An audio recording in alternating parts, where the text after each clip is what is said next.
¿Qué dice 439?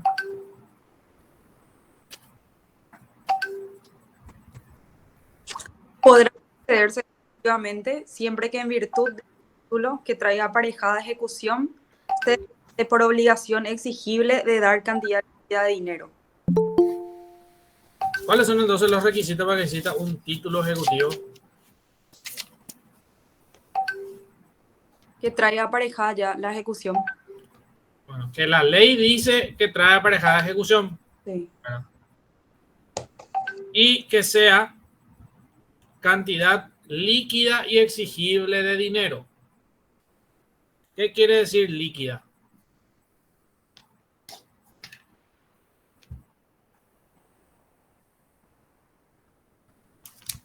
Que, Dinero en efectivo, o sea, o dinero. No. que tiene que estar expresado el monto. Líquido quiere decir que no hace falta hacer ningún cálculo para saber cuánto se debe. Te debo 100.000, 1.000.000, 10 millones o 1.000 millones.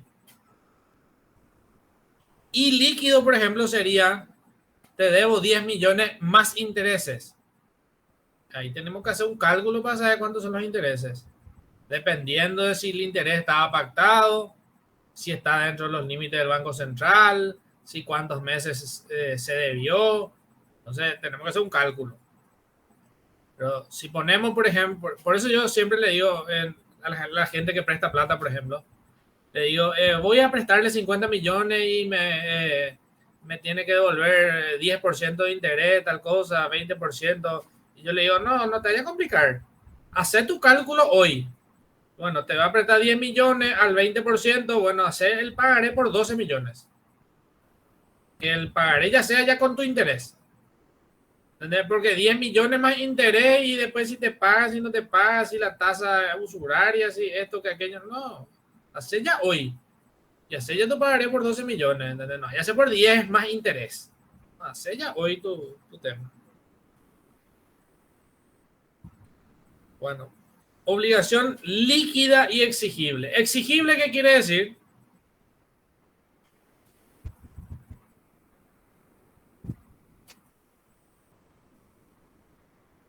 ¿Qué quiere decir exigible?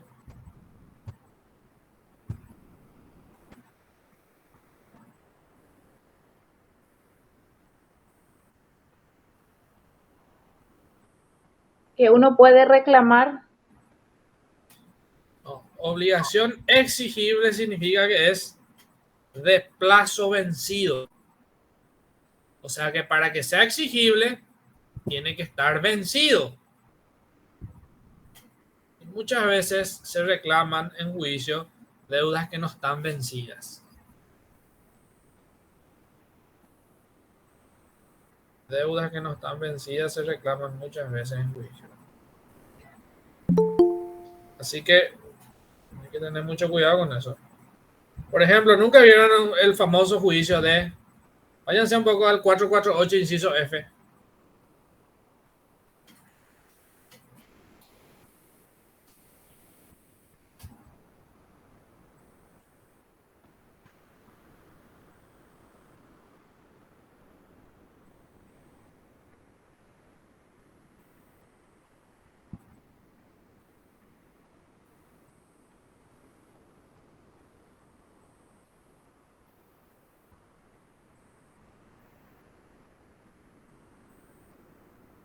448, inciso F, que dice... La letra de cambio, factura conformada, vale o pagaré y el cheque rechazado por el banco girado protestados de conformidad con la ley cuando correspondiere o en su defecto reconocido en juicio. ¿Alguna vez escucharon hablar de esa factura conformada?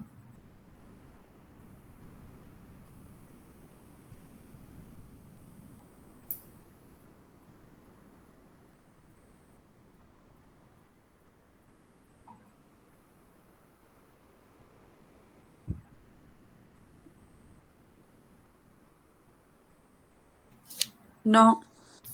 No. ¿Qué es la factura conformada? La factura crédito común y corriente.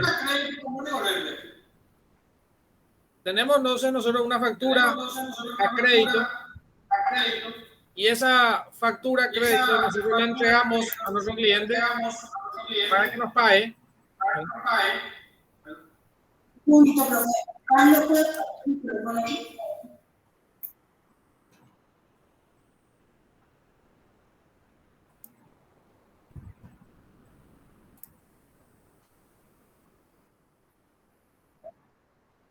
Bueno, le entregamos esa factura a alguien y dice que nos va a pagar, pero no dice cuándo. En la factura crédito normalmente no hay un plazo, porque vos señalás ahí la persona que te debe, su dirección, su teléfono, etcétera. Señalás lo que le vendiste, le vendí 10 computadoras, no sé, 5 mouse, 5 monitor, etcétera, ¿verdad? Y dice el precio total y dice el IVA, y arriba vos le marcás contado crédito, le marcás crédito. Y es una factura crédito, un documento comercial. Pero esa factura crédito, los muchachos quieren convertir en esa factura conformada que dice el 448 inciso F. Y quieren llevar a juicio y decir que es un título ejecutivo. Y le citan para que reconozca la firma. Porque abajito ahí, normalmente cuando yo te entrego ese, vos me firmás, recibí conforme. Por eso se llama factura conformada, porque yo estoy conforme supuestamente con lo que vos me enviaste de mercadería y yo acepto que te debo esa suma de dinero. Pero ¿cuál es el problema de la factura conformada? Que la factura conformada no tiene plazo. Yo te debo, está bien, felicidades, te debo. Pero no es exigible porque no tiene plazo. Y si no tiene plazo, no va a vencer nunca. Y no vas a exigirle nunca. Entonces ahí los muchachos trataron otra vez, cuando vieron que se rechazaba, trataron otra vez de ver, bueno, ¿qué vamos a hacer? Y bueno, vamos a colacionarle, vamos a darle un plazo hasta mañana para que haga eso. Está bien. Y otros dijeron, no, vamos a ponerle el plazo en la factura. ¿Verdad? Y si tiene plazo, bueno, ahí ya es conformada. Bueno, felizmente todo eso terminó. O debería terminar ya. Porque otro problema de la factura conformada era que el que te recibe la factura, pues no es normalmente el presidente de la empresa. O la recepcionista o el encargado del depósito, no sé, alguien por ahí. Jamás el responsable realmente. Bueno, ¿cuáles son hoy los casos de preparación de acción ejecutiva? Ahí está en el 443. Podrá prepararse la acción ejecutiva cuando el título no trae aparejada ejecución por sí solo. Tiene que prepararse la acción ejecutiva en los casos, primero, que sean reconocidos los documentos que por sí solo no traen aparejada ejecución. Ahí entran los pagarés, por ejemplo. Entonces vos le citás para que venga a reconocer su firma en el pagaré y ahí se va a preparar la acción ejecutiva. ¿Verdad? También en el caso del cobro de alquileres, inciso B, en el caso del cobro de alquileres, ahí no solamente le cita que reconozca su firma, sino que reconozca su calidad de locatario y que presente el último recibo también. Un poquito más complicado, ¿verdad? Y después los otros son prácticamente imposibles, no se dan nunca la práctica. Le citas para que venga a reconocer su firma, él puede venir a reconocer y puede decir si es mi firma o no es mi firma. Si niega, hay dos caminos. Si niega, el juez va a nombrar 1 o 3 peritos según el monto del juicio para que vean si es o no su firma. Si había sido su firma, pero él dijo que no era, se le recarga un 30%. Si no era su firma, no hay deuda. Se rechaza la demanda. Ahora, todas estas medidas, esta medida preparatoria, esta acción preparatoria del juicio ejecutivo, después de eso tiene que iniciarse el juicio ejecutivo propiamente dicho dentro de los 20 días. Si no, morimos. A los 20 días caduca, dice la ley. Ahora, el juicio ejecutivo tiene 3 trámites irrenunciables que siempre se preguntan en el examen. Están en el 450 y ¿cuánto? 461, dice. Son 3 trámites irrenunciables nomás en el juicio ejecutivo: la intimación de pago, la citación para oponer excepciones y la sentencia que se llama sentencia de remate. ¿Qué es la intimación de pago? Y la intimación de pago es la primera etapa del juicio ejecutivo, donde se va al oficial de justicia, sale un mandamiento de intimación, se va al oficial de justicia y le dice, Lía, vos me debes, él le debe a Alfredo 2 millones, ¿le va a pagar o no? Y obviamente le dice que no, ¿verdad? No conozco, nunca vi un acta donde diga que le pagó en el acto, ¿entendés? Jamás. Ya he visto que a los 2 o 3 días por ahí se van y depositan, ¿verdad? Pero jamás vi que, sí, ¿cuánto te debo esto más? Y le pagan ya, ¿verdad? Jamás vi. Ponerle, ¿verdad? Ahora, la intimación de pago, eso es. A la intimación de pago normalmente se le suma también otra cuestión que es, ¿qué cosa? ¿Qué se le suma a la intimación de pago? El embargo. El embargo. ¿Y cuántas clases de embargo hay?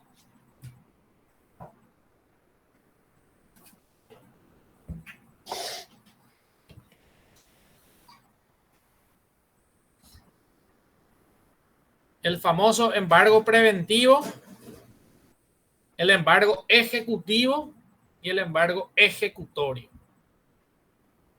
El embargo preventivo es para que no haga desaparecer todos sus bienes, pero el embargo ejecutivo caduca a los 5 años. Ahora, ¿5 años desde cuándo?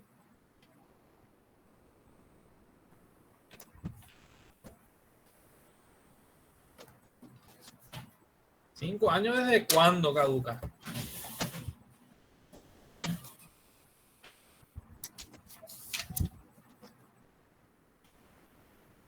¿Me pueden leer, por favor, en sus códigos el artículo 701 del Código Procesal Civil?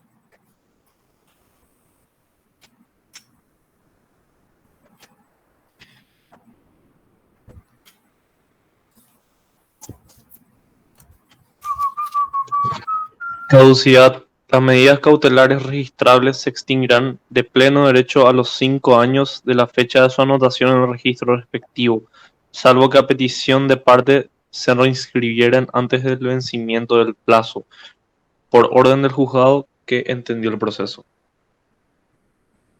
¿Alguien tiene así mismo?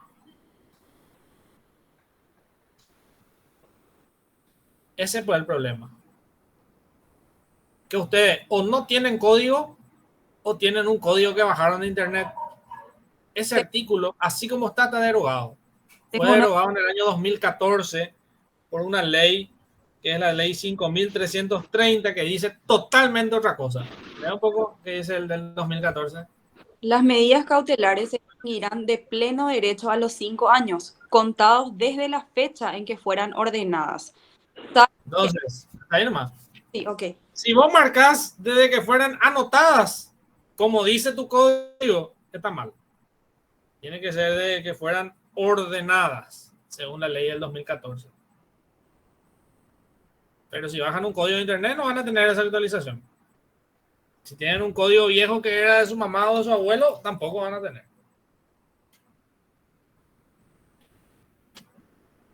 Entonces, hay que atender bien eso.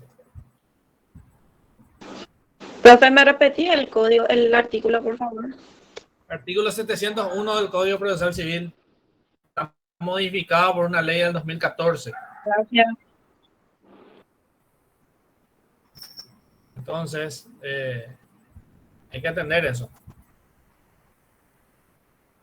Hay que atender eso. El artículo modificado hay que ver. Eso se modificó porque había una... Bueno, hasta hoy en día sigue, ¿verdad? Pero había una cuestión ahí medio compleja, que es que los perros querían solicitar la caducidad del embargo ejecutivo. Y el embargo ejecutivo no es una medida cautelar y por lo tanto no caduca. Esa por lo menos es, ese por lo menos es el criterio predominante de la Corte y de todos los tribunales de apelación de la capital. Pero igual los perros siguen metiendo su incidente de levantamiento de embargo ejecutivo y todo se rechaza siempre, ¿verdad? Pero antes de que salga esta ley, hubo uno que por vía de acción de inconstitucionalidad logró el levantamiento del embargo. No sabemos con qué palanca política también, ¿verdad? O algo por el estilo. Pero lo que sí que logró, uno, en 30, 40 años de vigencia del código, uno logró. Todo lo demás se rechaza. Demasiado gusto da contestar esta clase de incidentes, porque ya sabe bien que vas a ganar. Así como, por ejemplo, me acuerdo que a mí me metían también cuando yo era abogado del banco, del BNF. A mí me metían también incidentes de levantamiento de mis embargos, incidentes de caducidad, incidentes de excepción de prescripción, y eso me metían porque o ya pasó 4 años, o ya pasó 5 años, ¿verdad? Por todo eso me metían, ¿verdad? Y a todito le ganaba, ¿verdad? ¿Por qué? Y porque el banco tiene una ley especial que dice que no prescribe ni no caduca nunca, ¿entendés? O sea, olvídate, ¿verdad? Para el banco no prescribe ni no caduca nunca. Ni por más que no reescriba, igual no está ahí. Pero bueno, eso ya es harina de otro costal. Bueno, entonces la medida cautelar caduca a los 5 años, no desde su anotación, desde que se ordenó. Ahora bien, ¿cuáles son los presupuestos genéricos para la medida cautelar 693?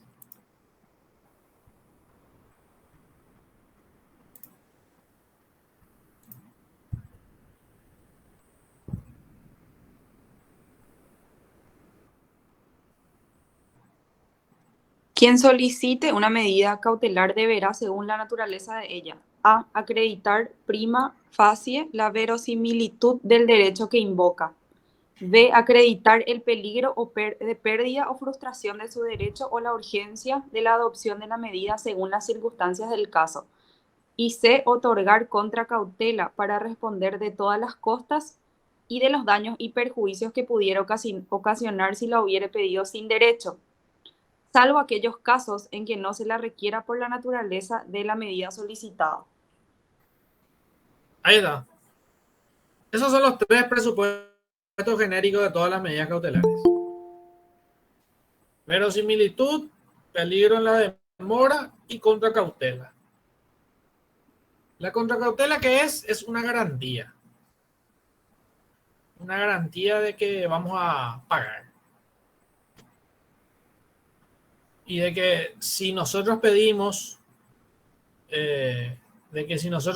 sin derecho la medida cautelar, nosotros nos hacemos responsables de los daños que se le pueda ocasionar a la otra parte. Y acá es donde viene la cuestión, que en la práctica normalmente los muchachos se van y piden en el juzgado de paz, piden medida cautelar de secuestro y como contracautela ofrecen caución juratoria.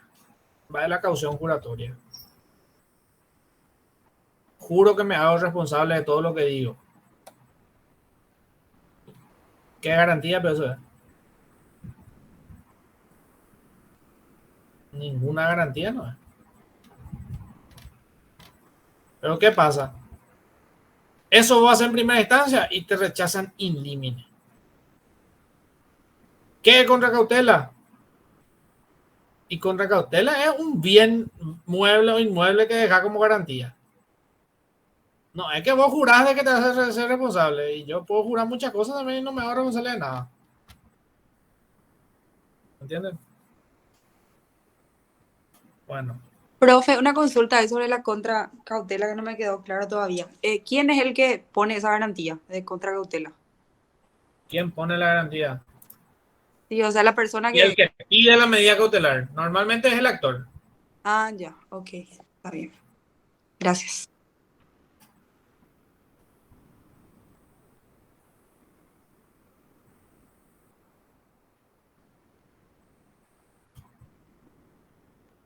Bueno.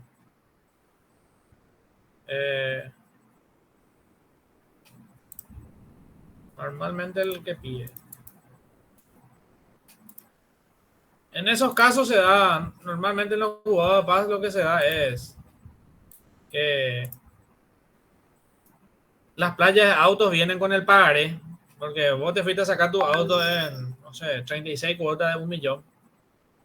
Y vienen con tu pagaré, no vienen con tu pagaré de 36 millones, porque tu pagaré de 36 millones se tiene que ir a primera instancia. Entonces vienen con 10 pagarés. Y 10 pagarés entra dentro de su competencia. Y 20 también entra. Y vienen con ese y le piden al juez de paz orden de secuestro con caución juratoria. Yo juro que me voy a hacer responsable de todo. Y se van y te sacan el auto. Ahí, esto no digo yo, esto yo repito nomás. Hace poco me dijo un profe, me dijo, son unos delincuentes. ¿Por qué? Primero, el juicio ejecutivo no tiene por objeto recuperar cosas. El juicio ejecutivo para cobrar dinero, no para recuperar el auto. Se utiliza el juicio ejecutivo y la medida cautelar de secuestro para recuperar un auto. Y segundo, la caución juratoria no existe. Busquen en el Código Procesal dónde está la caución juratoria. No van a encontrar. No existe. En lo penal sí. En lo civil no. Y por si todo eso fuera poco,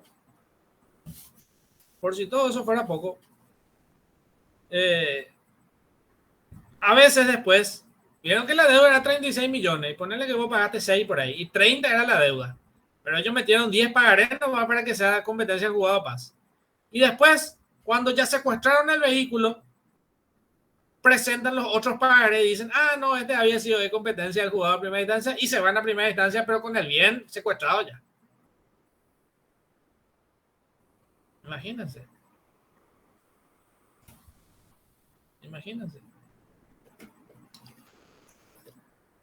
A veces secuestran cosas, pero carísimas. Vehículos de $100,000 y presentan un pagaré de 5,000, ¿verdad? Y dicen que me debe 5,000 y por lo tanto de competencia del juzgado de paz, se van y secuestran y después vienen y presentan los otros 90 pagarés y se van a primera instancia, pero con el bien secuestrado ya. ¿Por qué no se fueron a primera instancia? Porque en primera instancia no hay caución juratoria. En primera instancia no le van a dar su secuestro. No, tráeme acá un bien inmueble de garantía de la nación.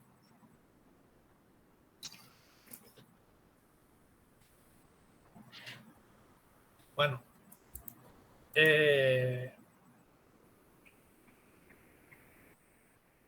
Vamos a ir a 150 y resoluciones judiciales.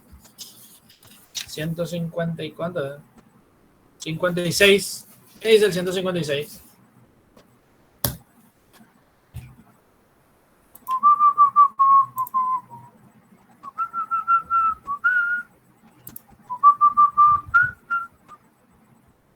Los jueces y tribunales dictarán sus resoluciones en forma de providencias, autos interlocutorios y sentencias definitivas. Son requisitos esenciales de toda resolución la indicación del lugar y fecha en que se dicte y la firma del juez y secretario. Hay 3 clases de resoluciones judiciales entonces. Providencia, auto interlocutorio y sentencia definitiva. 157, providencia. ¿Qué dice?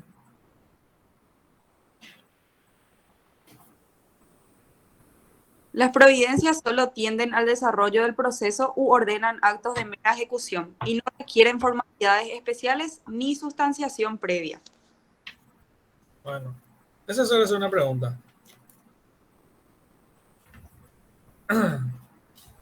¿La providencia requiere sustanciación? No. ¿Cuál es la resolución judicial que no requiere sustanciación? La providencia. Ahora, ¿cuántas clases de providencia hay? 2 hay.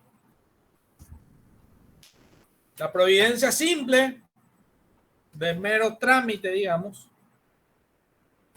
y la providencia que causa gravamen irreparable. La pregunta es, ¿cuál puede ser una providencia que causa gravamen irreparable?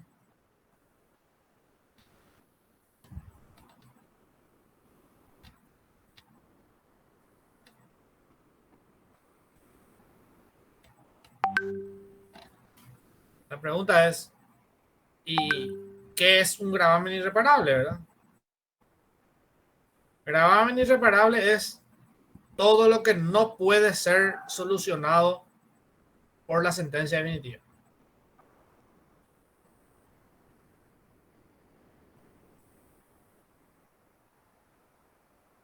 ¿Qué no puede ser solucionado por la sentencia definitiva? Les voy a dar dos ejemplos.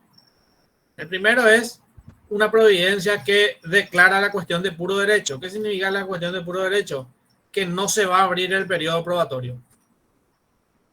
Y dicen, no, no hace, acá la cuestión es meramente de derecho, no hace falta probar nada, no se abre el periodo probatorio, se declara la cuestión de puro derecho. Esa es una providencia que causa un gravamen irreparable. ¿Por qué? Y porque puede ser que yo en el periodo probatorio únicamente pueda probar lo que yo estoy diciendo. Si no se abre el periodo probatorio, yo no puedo probar lo que yo digo. Entonces me causa un gravamen irreparable, por ejemplo, si yo quiero probar.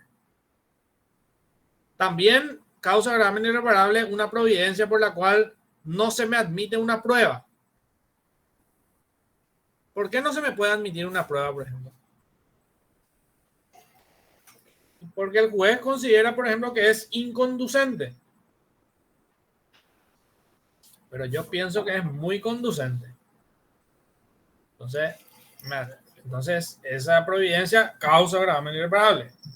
La pregunta es, ¿qué recurso procede contra la providencia simple?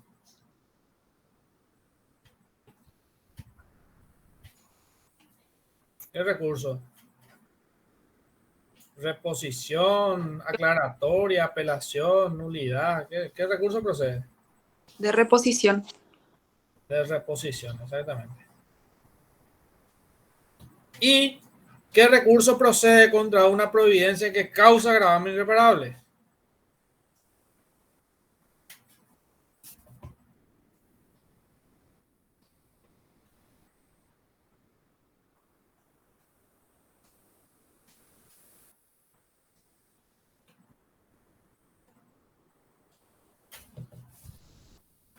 El recurso de apelación. Si la providencia causa gravamen irreparable, procede el recurso de apelación. Entonces yo me voy y le digo a la Cámara, no, había sido que yo necesito que se abra el periodo probatorio porque ahí yo quiero probar algo que yo considero que no está totalmente probado. Si no se abre el periodo probatorio, yo me voy directo a estrellarme. A mí me conviene que se abra el periodo probatorio.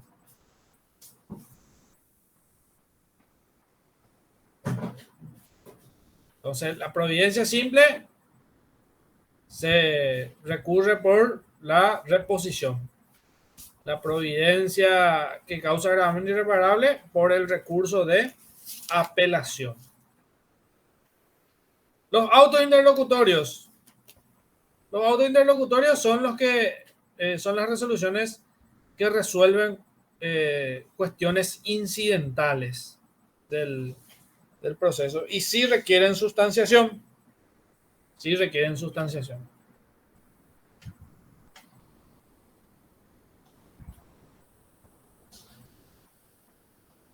¿Cuáles son las clases de auto interlocutorio? 3. Auto interlocutorio simple, normal, común y silvestre. Resuelve una cuestión accesoria.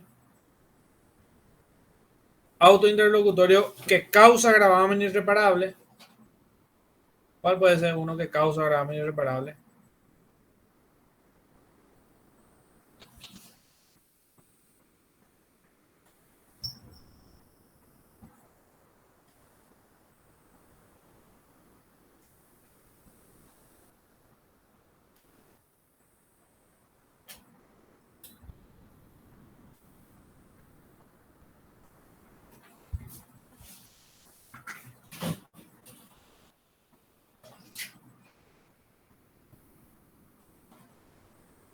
Vamos a suponer que yo ofrecí un medio de prueba y la otra parte se opuso. Y entonces, salió la resolución teniendo en cuenta la oposición de la otra parte y no me concede la prueba. Ese me causa a mí un gravamen irreparable porque yo quiero probar.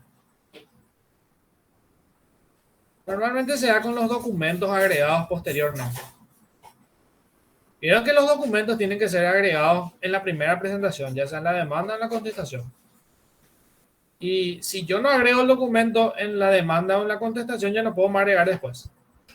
Pero los perros cara dura vienen y agregan otra vez después. Y en esos casos, ¿qué pasa? La otra parte se opone y dice, no se puede más agregar documento. Perfecto.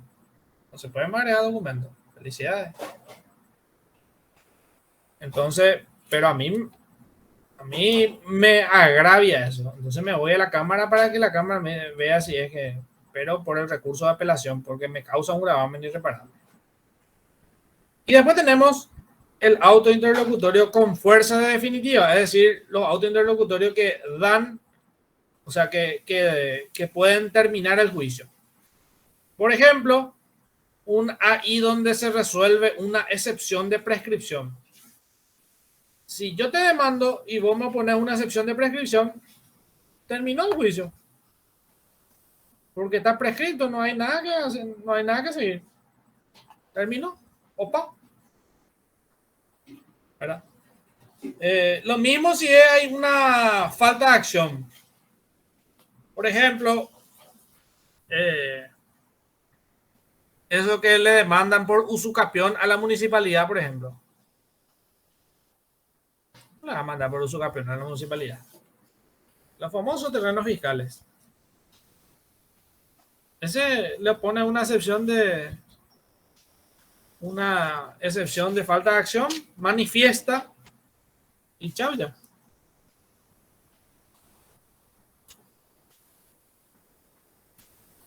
Profe, el que decide la liquidación también puede ser un auto interlocutorio de fuerza definitiva. El que decide la liquidación. Sí. ¿Por qué? ¿La liquidación del juicio ejecutivo? Sí. Pregunto. No. Pero puede ser gravamen irreparable. Ah. Pero con fuerza definitiva no, porque la verdad que el juicio ya terminó. Ya ganó quien ganó y perdió quien perdió. La liquidación es cuánto se va a pagar nomás. Ah, ok. Perfecto.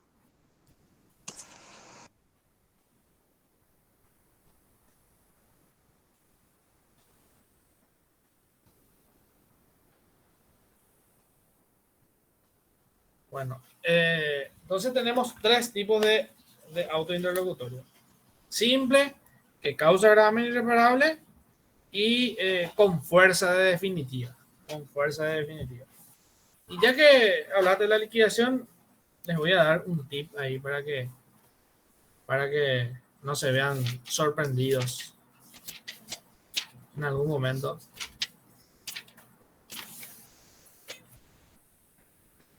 ...592 del Código Civil dice: el pago por cuenta de capital e intereses y gastos se imputará en primer término los gastos, luego los intereses y por último el capital.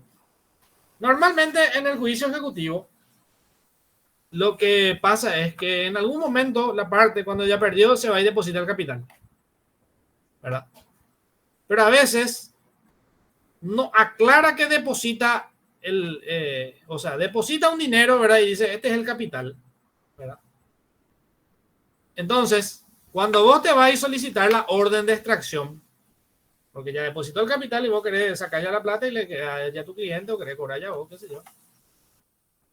Entonces, lo que vos tenés que solicitar ahí cuando vos retirás la orden de pago es, ¿entendés bien? Tenés que decir que vos retirás por cuenta de gastos e intereses y último capital. Porque si vos retirás el capital, ese ya no genera más intereses. ¿Entendés?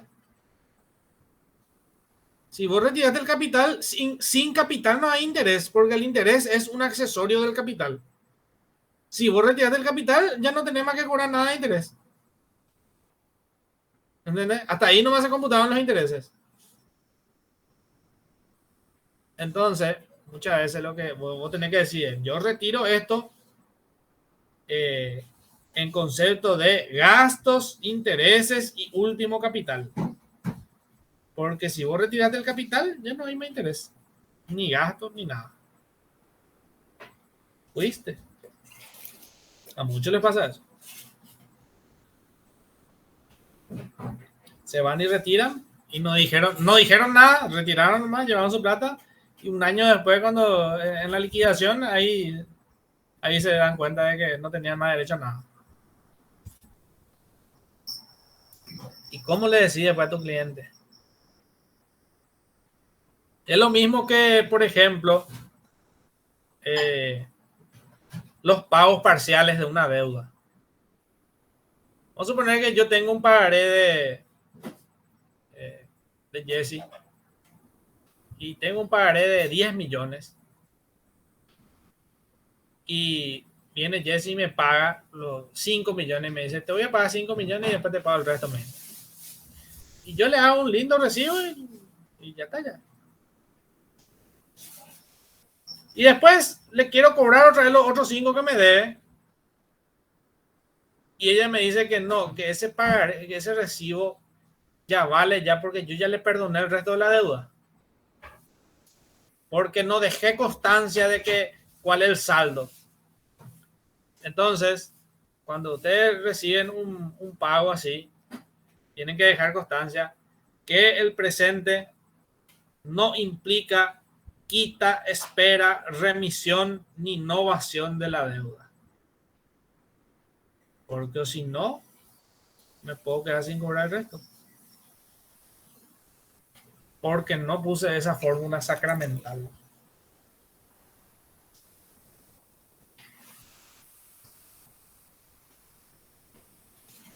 Bueno. Eso en cuanto a... Ahora, la sentencia definitiva. La sentencia definitiva que tiene que tener 159, tiene que tener muchas cosas, ¿verdad? La pregunta es, ¿en qué inciso de la sentencia definitiva del 159 está el famoso principio iura non dicuria?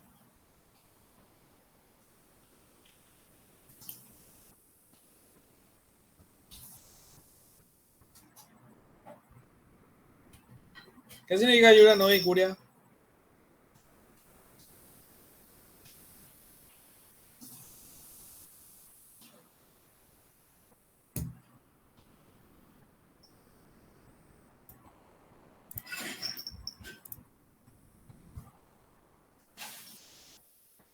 Ese no era, profe, el lo que tiene que hacer, algo así. Que el juez ya sabe lo que tenía que hacer. El juez conoce el derecho. Sí. Que ya sabe ya que ley implementar y ya implementa. El juez conoce el derecho.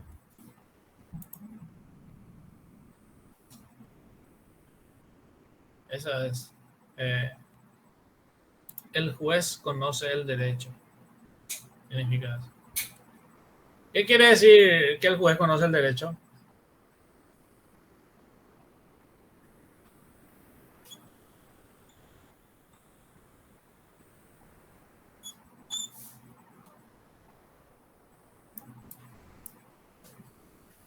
Que vos le puedas poner el nombre que quiera a lo que le pedís, pero él va a entender cómo tiene que ser.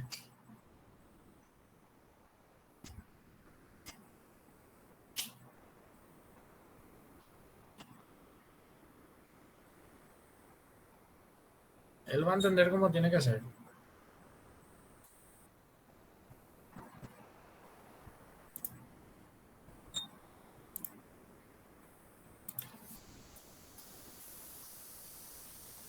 Pero ese principio del juez conoce el derecho no tiene que ser entendido como una forma de burlar otro principio que es el principio de congruencia. ¿Qué significa el principio de congruencia?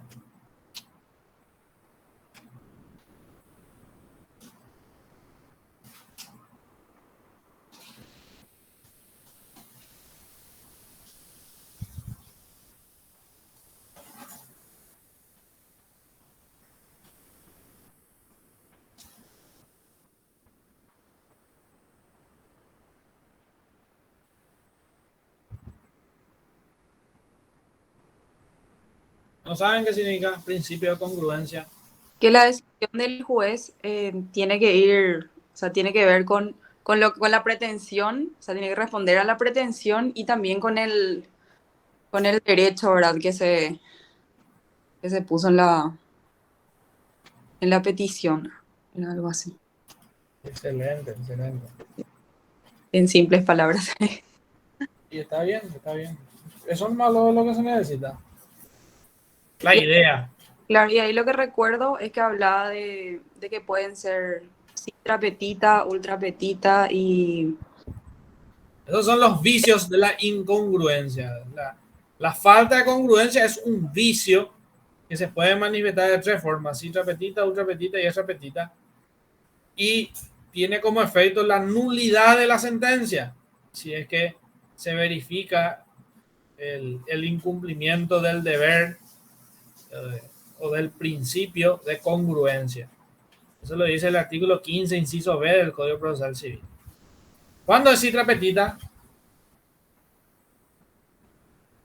cuando el juez deja de decidir sobre alguna pretensión, Sí, omite, omite resolver algo omite que las resolver. partes plantearon. Sí. ¿Cuándo es extrapetita? Cuando concede algo distinto a lo que se pidió. ¿Y cuándo es ultrapetita? Cuando concede más de lo que se pidió. Bueno, ultrapetita está bien. Extrapetita vamos a reformular. Ok. Extrapetita es cuando te da algo que vos no le pediste.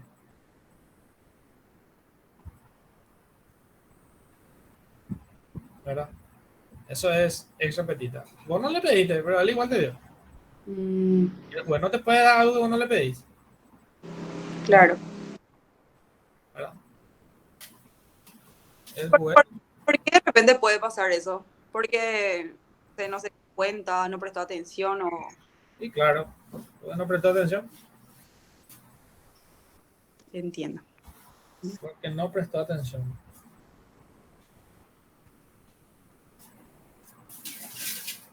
Y esos son vicios.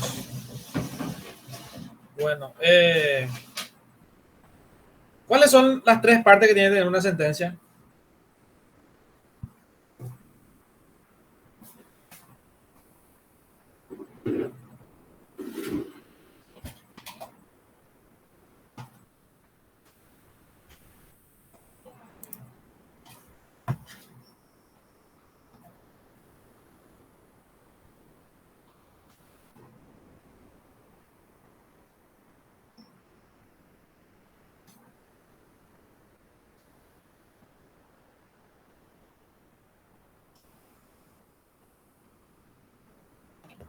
Nadie sabe las tres partes de una sentencia.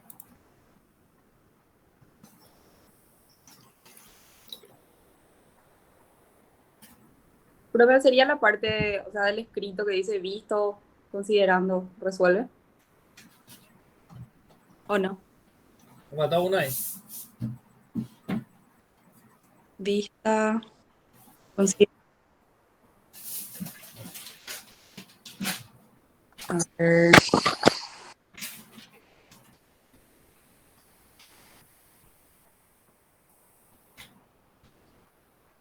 Resultando. Resulta, considerando y resuelve. Resulta, considerando y resuelve. Resulta que es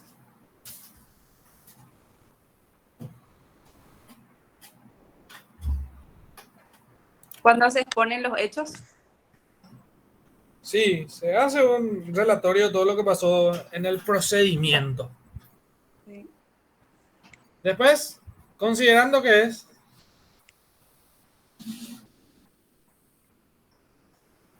Ahí sería más sobre las cuestiones de derecho. sí, cuando se aplica el derecho en base a los hechos que se relataron. Ujú. ¿Y él resuelve? Cuando ya o sea, la decisión ya del juez, basado en los hechos y el derecho, y eso sería. Así mismo.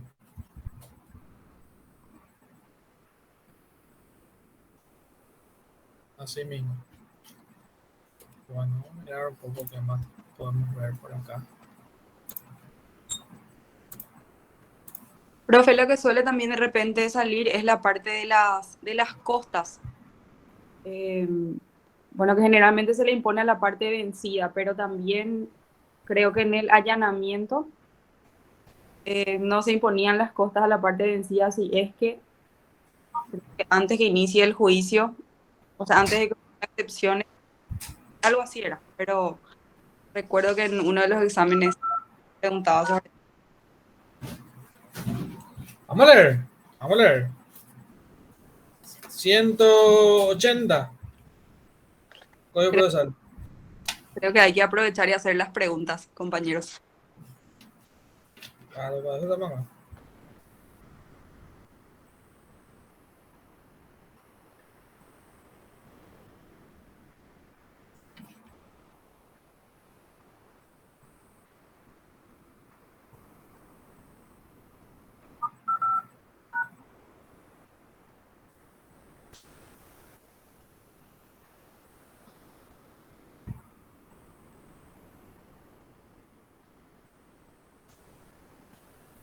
Perdón, no es 180. 192 es costas.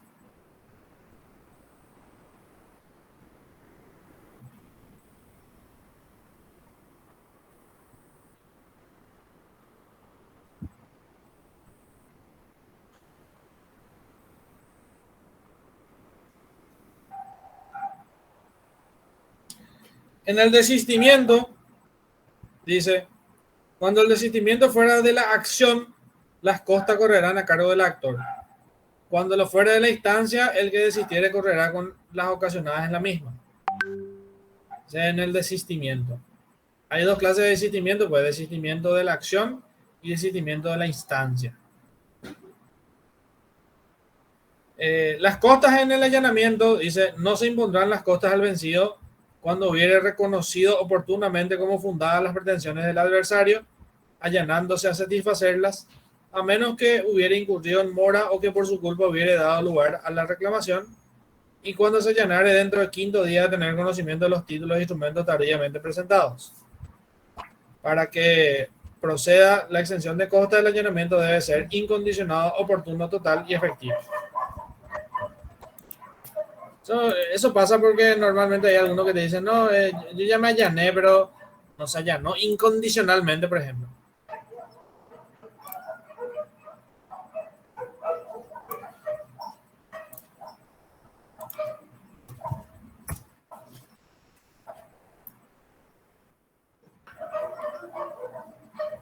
Bueno, vamos a mirar un poco acá qué hay. A ver, dice...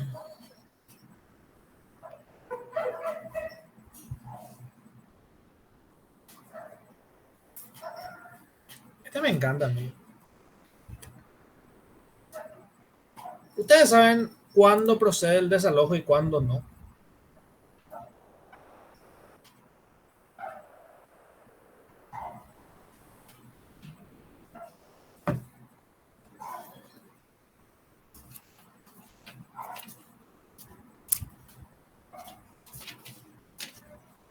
Vamos a suponer que en mi casa vive un sobrino al que... ¿Cómo?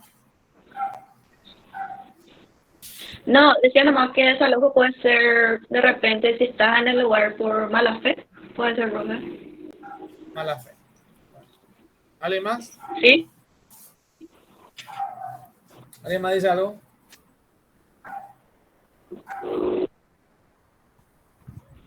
Puede ser si no tenés el título en mano también Sí, del inmueble o muebles igual. bueno. Yo le voy a decir la verdad de la milanesa. Después ahí, si ustedes están de acuerdo o no conmigo, esa es otra cuestión. Vamos a suponer que yo tengo un inmueble en el que le dejé viviendo a mi sobrina porque sin Yaranga ya no tenía dónde vivir, entonces le dejé que viva ahí en mi inmueble y de paso me cuida también. Yo no tengo con ella ningún contrato, ni de alquiler, ni nada, de palabra todo. Anda a vivir ahí, cuidame, no le pago, no me pagan, nada. En ese caso, señores, no procede el desalojo.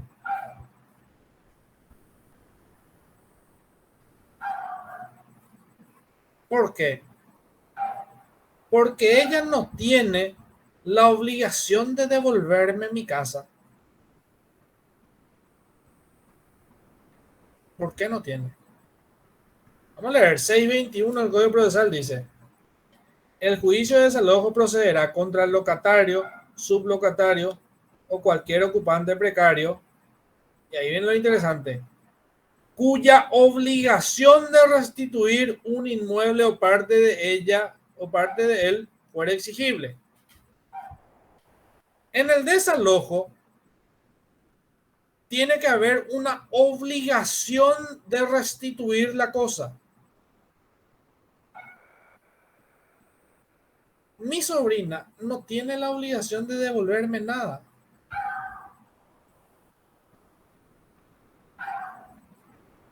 ¿Quién sí tiene la obligación de devolverme?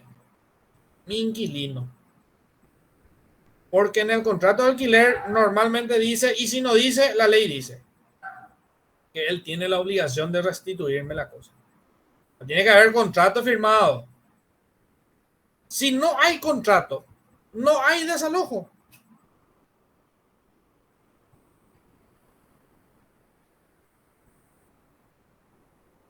Y ustedes me van a decir, pero ¿cómo? Entonces, ¿cómo voy a recuperar mi casa de mi sobrina que yo le di y ahora no quiere más salir? ¿Cómo voy a recuperar entonces? La ley te da la vía. Acción real. Reivindicación.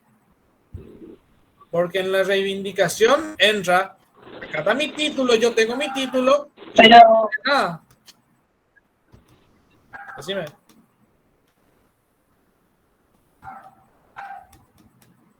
pero proceso después de cuánto tiempo sería Después de cuánto para que tiempo. ocurra eso. ¿Qué cosa?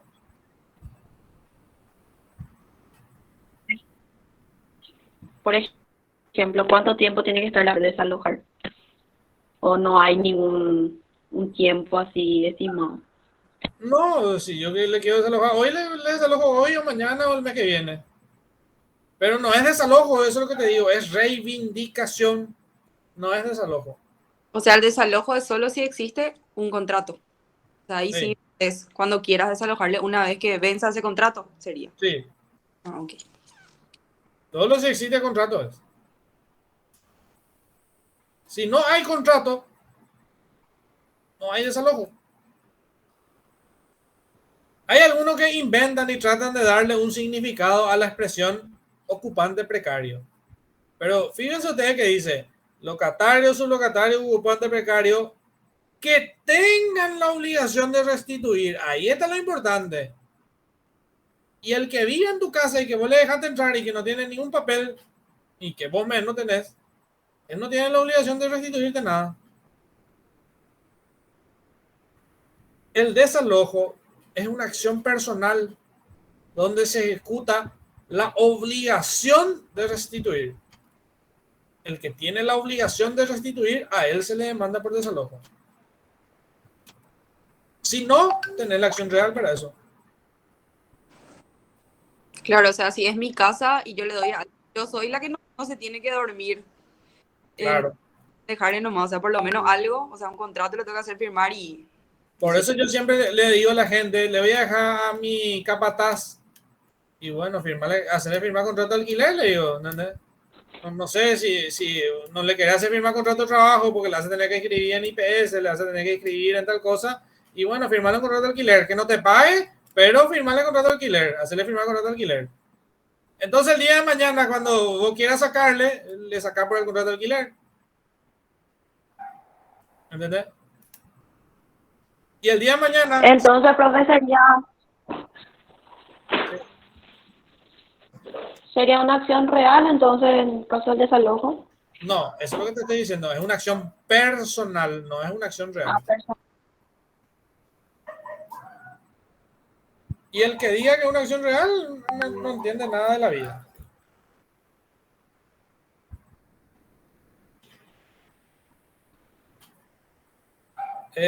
También, si el día de mañana te quieren mandar por usucapión, vos le vas a decir, no, que usucapión, acá está el contrato de alquiler. Vos reconoces que yo soy el dueño. Recuerdo que una vez contesté una demanda de usucapión. Ese es el famoso juicio de usucapión que él mismo mató su demanda en su escrito.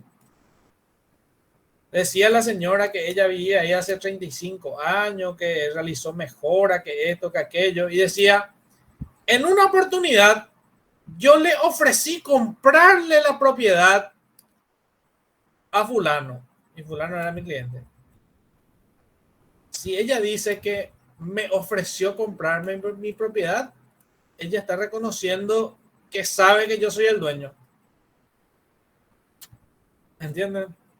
¿Cómo ella va a usucapiar si ella reconoce la titularidad en otra persona a la que le está demandando el auto? ¿Entienden? En su mismo escrito mató su demanda.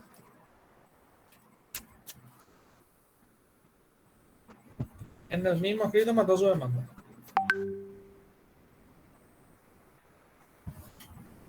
Pero qué simpático, ¿verdad? Bueno. Ahora, ¿cuándo proceden los interdictos y la acción real? Bueno, los interdictos están en el Código Procesal después del desalojo, a partir del 635. Ahí hay los interdictos. Y hay 4 interdictos.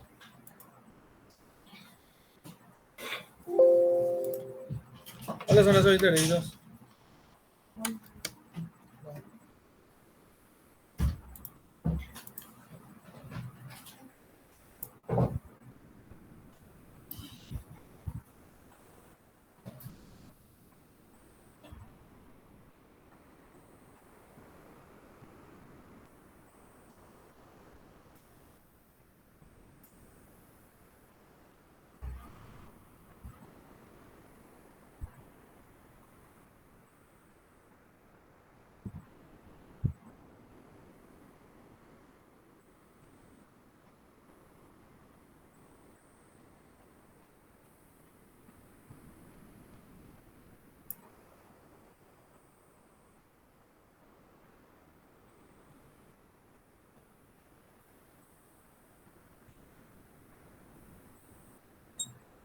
Profe, ¿cuál fue tu pregunta?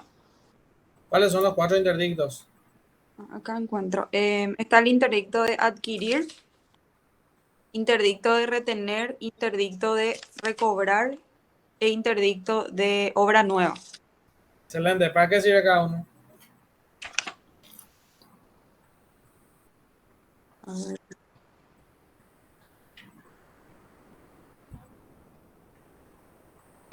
Esta unidad, Interdicto, por ahí, ¿puedes explicar?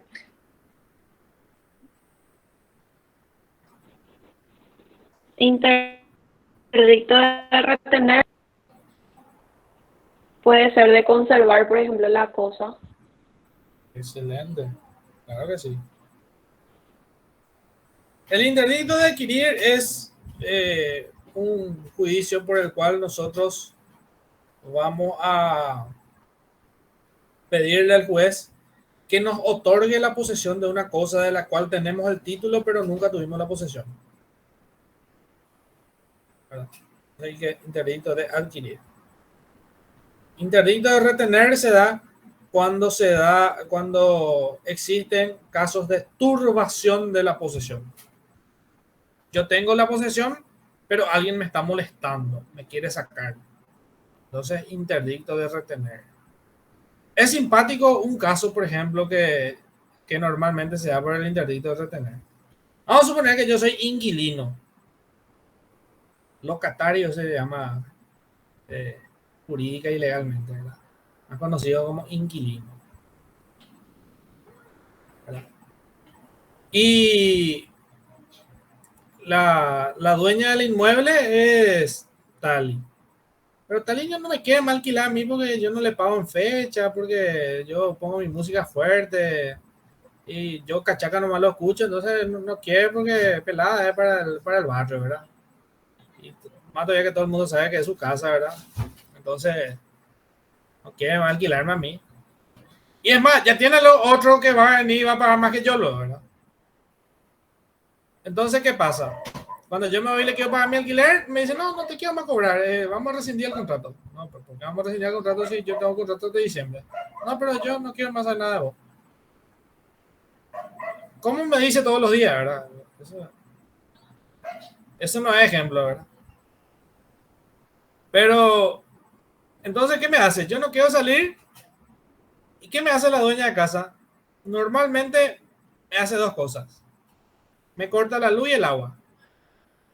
Porque ella tiene todo el medidor y eso, ¿verdad? Y tiene todo. Entonces, me corta la luz y me corta el agua. Fácil.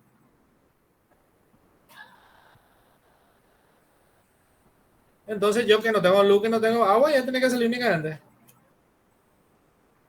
Eso es un acto de turbación de la posesión, porque yo tengo la posesión jurídicamente que deviene de un contrato. Ella me está turbando en mi posesión. Yo le puedo demandar por interdicto de retener la posesión. Y ustedes me van a decir, no, pero ella es la dueña, ella tiene el título y vos no tenés nada. Y en el juicio de interdicto de la posesión, no se discute luego quién es el dueño. Se discute quién tiene la posesión nomás.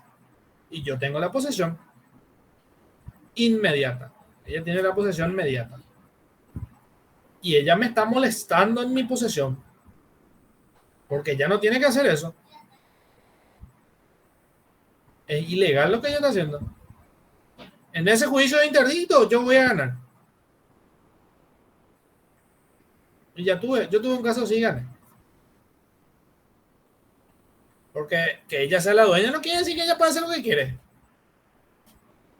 Ya terminó la dictadura, ya terminó el absolutismo. Ya no hay más el Estado soy yo, ni mi amigo es fulano, ni nada por el estilo.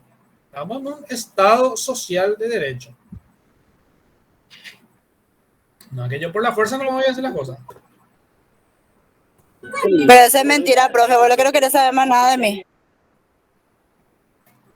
Famoso. Ahora se hace la víctima.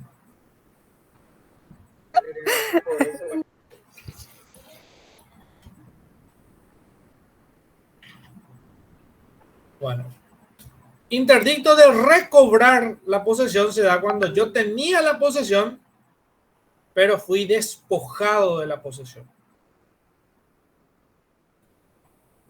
Bueno, entonces, recobrar es cuando ya me echaron ya. Entonces, interdicto de recobrar la posesión.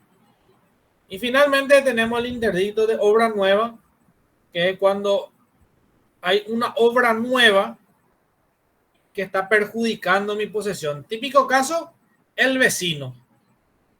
El vecino está construyendo algo que me perjudica, me molesta en mi posesión. Por ejemplo, está entrando 30 centímetros en mi propiedad, 1 metro. Por ejemplo, está construyendo sobre el muro medianero. O está construyendo sobre mi pared, o está construyendo a menor distancia de la autorizada legalmente. ¿Cuántos metros se tiene que dejar? Se tiene que dejar de el muro medianero para construir.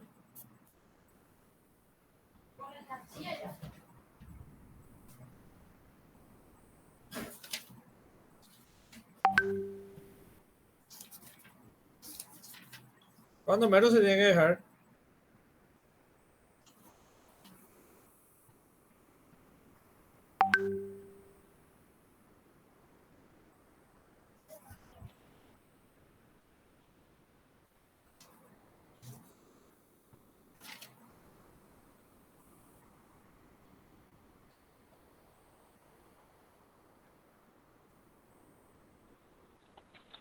12 centímetros, profe. ¿Cuánto? 12. 12 centímetros nomás. Ande, Yara. No sé, profe. Yo...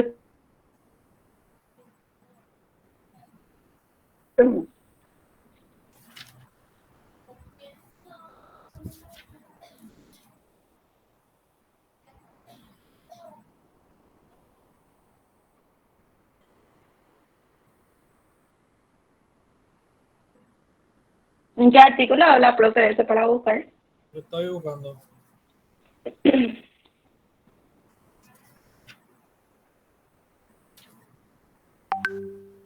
A ver, el 2001 dice que los árboles tienen que estar a 3 metros. Y los arbustos a 1 metro.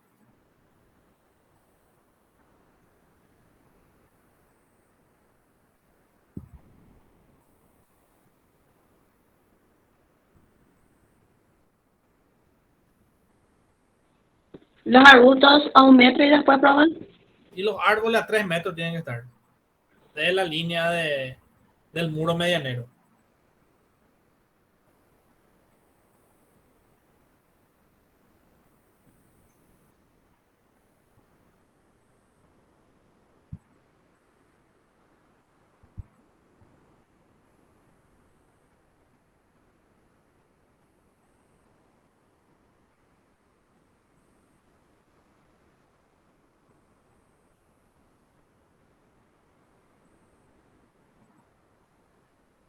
Acá en el 2018, por ejemplo, dice eso que le dije, que el que construye sobre mi muro medianero. El propietario de una heredad contigua o un muro no medianero no puede apoyar en él obras o construcciones ni usarlo de manera alguna. Ahí está. Ese es uno.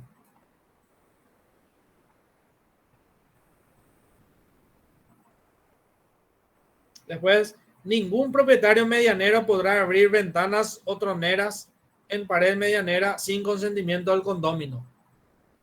Fíjense.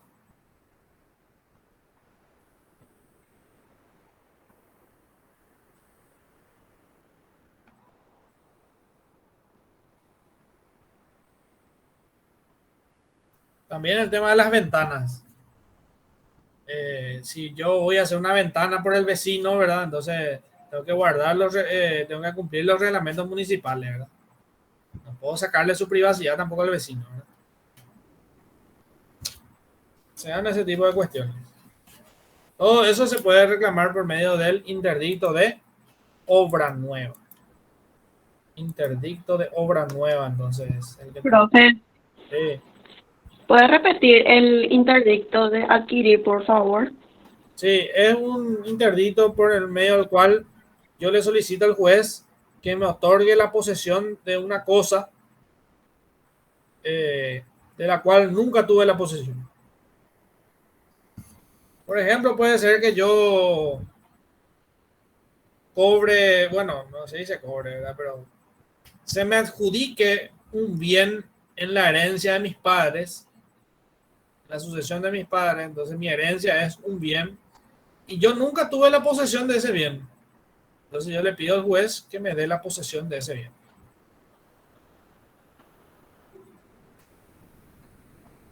Y el interdicto de retener se da cuando yo estoy sufriendo, ¿cómo se llama? Turbación de la posesión. Yo tengo la posesión, pero alguien me está molestando, como la dueña Talia Gómez, por ejemplo, que me está molestando y me cortó la luz y el agua porque quiere que me raje ya, ¿verdad? Porque no quiere más escuchar mi cachaca de los domingos. ¿Verdad?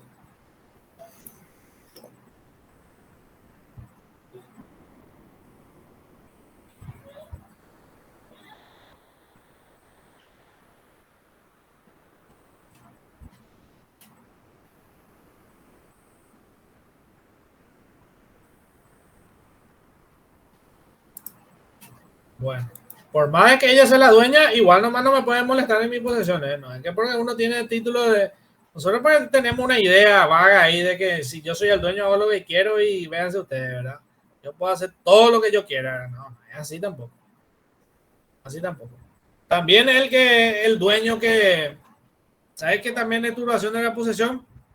El dueño de tu casa, ¿verdad? Donde vos alquilás, que porque vos no le pagás el alquiler, te cambia la cerradura para que no pueda más entrar. Esa es recontra turbación de la posesión. ¿Qué? Porque yo no te pago, no, vos tenés que ir a demandarme en un juicio si es que vos decís que tenés derecho. La Constitución Nacional prohíbe, ¿qué cosa prohíbe? La justicia por mano propia. O si no, pues yo le voy a meter nomás 2 balazos al motochorro y ya está. Exactamente lo mismo, cambiarle la cerradura para que no entre más. O sacarle todas sus cosas en la calle. No, señores. Hay un artículo que a mí me encanta que explica tan bien eso que no te deja luego duda de cuál es la idea del código. 1940. Dice, un título válido no da sino un derecho a la posesión de la cosa y no la posesión misma. Acá yo tengo mi título y dice que yo tengo derecho a tener esta cosa y vos tenés que rajar de acá. No, partner, vos tenés derecho a la posesión. No tenés todavía la posesión tengo yo. El que no tiene sino un derecho a la posesión no puede, en caso de oposición, tomar la posesión de la cosa. Debe demandarla por las vías legales. Tenés que pedir al juez que te dé la posesión. Es que vos te vas por la fuerza nomás y no, acá está mi título, mi título, mi título, mi título y te va y le saca patada a todo el mundo. Es así. Nadie puede turbar arbitrariamente la posesión del otro.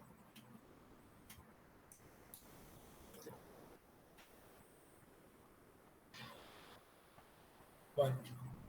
Ahora, ¿qué pasa? Todos los juicios posesorios, sea que vos ganes o pierdas, después su sentencia no tiene cualidad de cosa juzgada material. Solamente es una cosa juzgada formal. ¿Por qué? Porque en el juicio de interdicto, no sé, yo les dije hace rato que no se estudia luego quién va el dueño, solamente se estudia la posesión. Ahí no importa el contrato, no importa la cláusula, no importa el dueño, no importa, nada, no importa. Lo único que se estudia es la posesión. Por lo tanto, sea que vos ganes o pierdas el juicio de interdicto, vos tenés la posibilidad después de reclamarlo en otro juicio.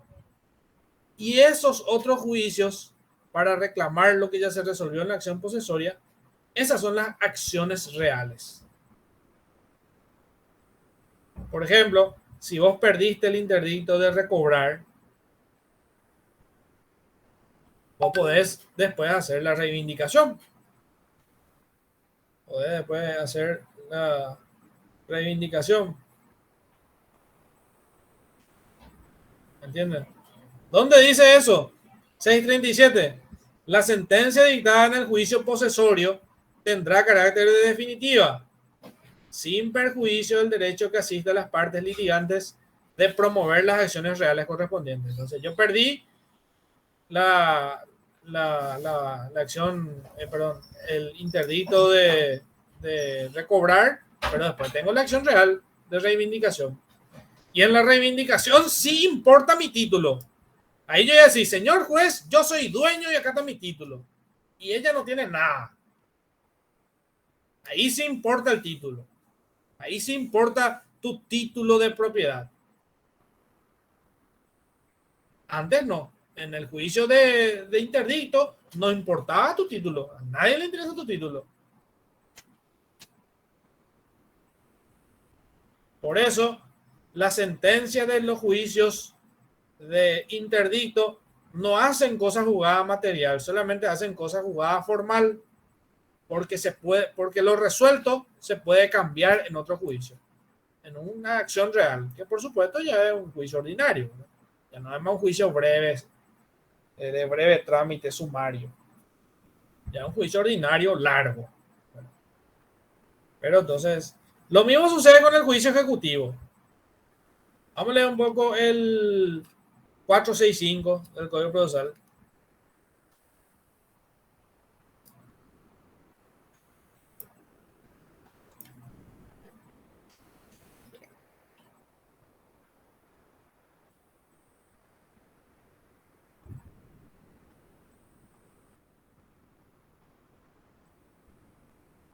No podrá investigarse la causa de la obligación en el juicio ejecutivo.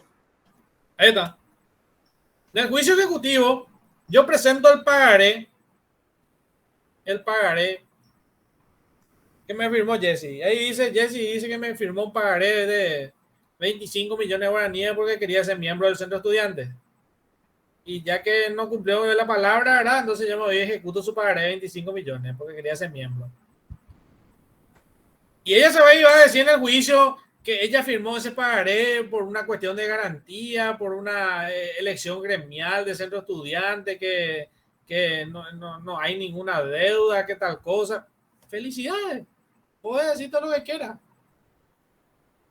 El pagaré dice que vos me debes 25 millones y 25 millones me debes. ¿Por qué me debes? Eso no importa. 465 no se puede estudiarla, ni aunque haya, ahí no hay lo causa, pero ni aunque haya, no se puede estudiar la causa de la obligación en el juicio ejecutivo.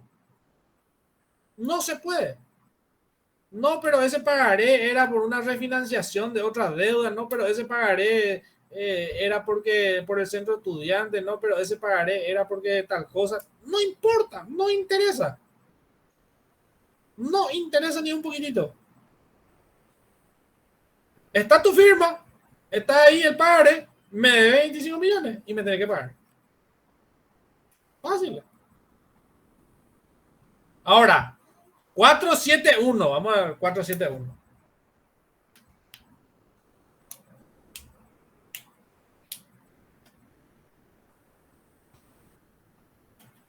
Juicio posterior. Cualquiera fuere la sentencia que recayere en el juicio ejecutivo, el ejecutante o el ejecutado podrá promover el juicio de conocimiento ordinario que corresponda, dentro del plazo de 60 días, contado desde la notificación de la sentencia firme de remate. Ahí está. Lo que no se puede discutir en el juicio ejecutivo, sí se puede discutir en el juicio posterior del 471, que es un juicio ordinario. Ahí Jesse va a decir, no, yo no le debía nada a Alfredo, ese pagaré se firmó nomás por una cuestión gremial, de que esto, que aquello, ¿verdad? Pero yo no le debo nada, no hay causa a la obligación, él no tiene ningún contrato, no tiene nada.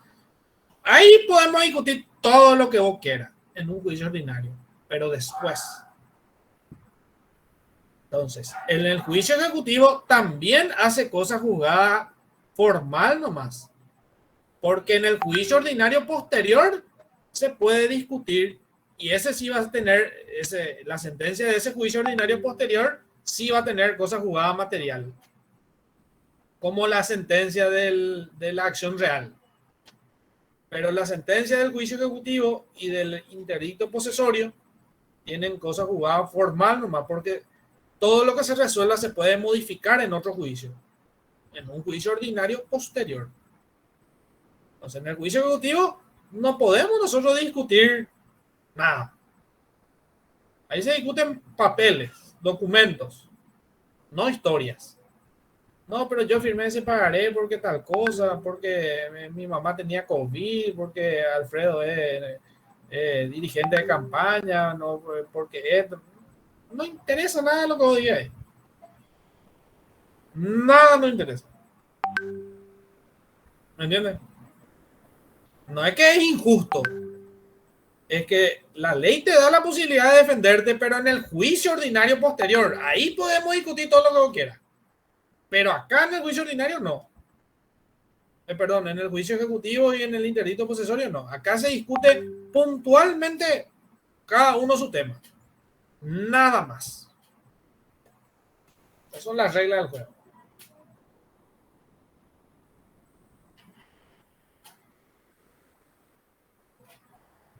Esas son las reglas del juego. Profe,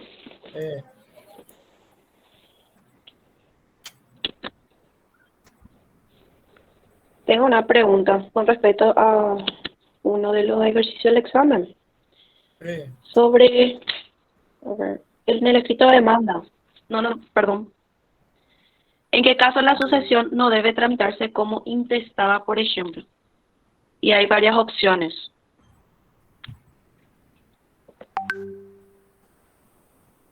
Y cuando hay un testamento, Cuando existe un testamento válido. sí.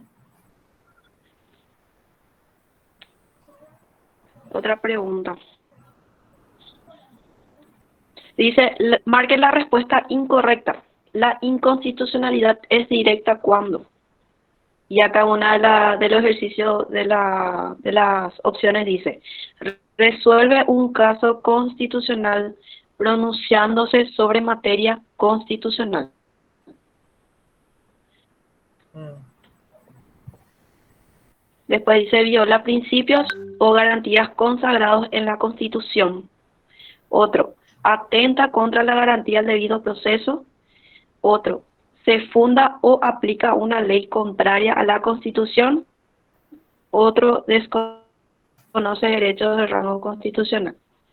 Yo creo que se funda en una ley contraria a la Constitución, porque esa es una inconstitucionalidad indirecta, porque la inconstitucionalidad directa es la ley, pero la resolución, o sea, indirecta es cuando la ley es inconstitucional. Entonces, la resolución que se funda en una ley constitucional, para mí que es una inconstitucionalidad indirecta. Todos los demás son directos.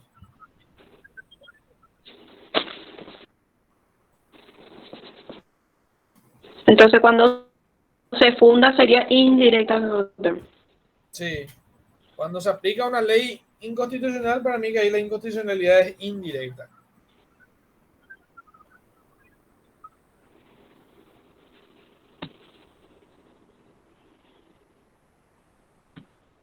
A ver, en el escrito de demanda, ¿qué domicilio se constituye?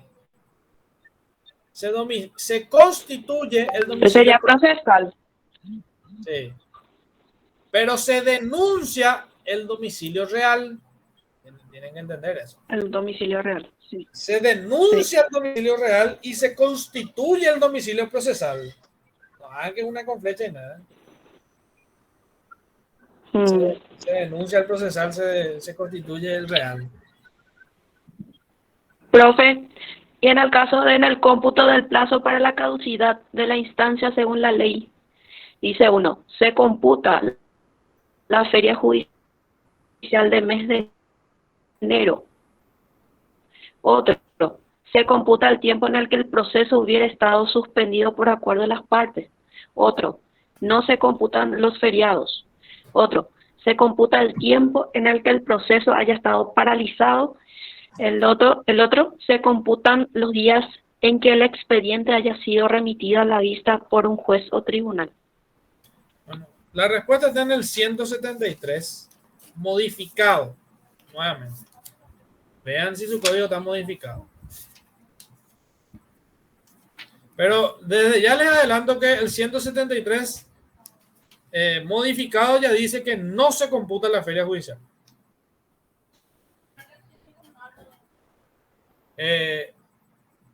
Corre durante los feriados, o sea que el C está mal también. Pero se descontará el tiempo en que el proceso estuviera paralizado o suspendido por acuerdo de partes o por disposición judicial, dice. Entonces,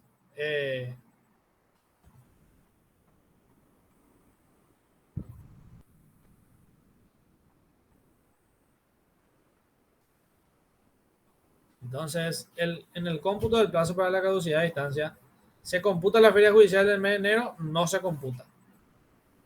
Se computa el tiempo en que el proceso hubiera estado suspendido por acuerdo de partes.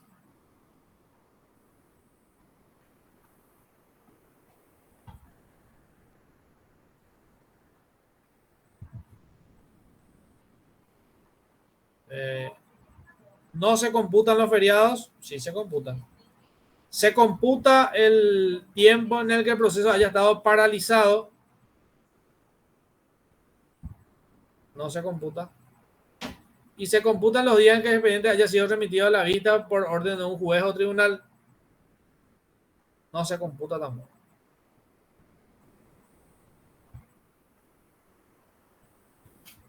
No sé cuál es la respuesta ahí. Para mí está mal planteado.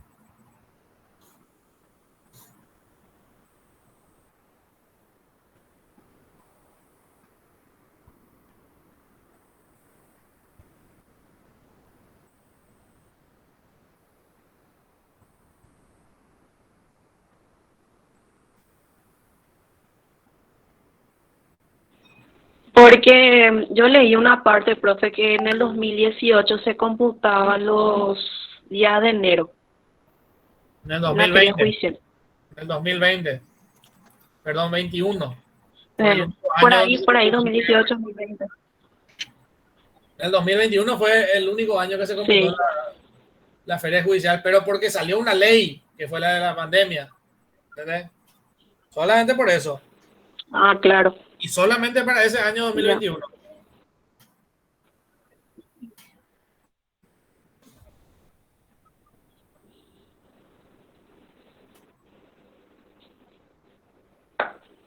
¿Y cómo entonces se tendría que plantear ese, doctor? Ese artículo.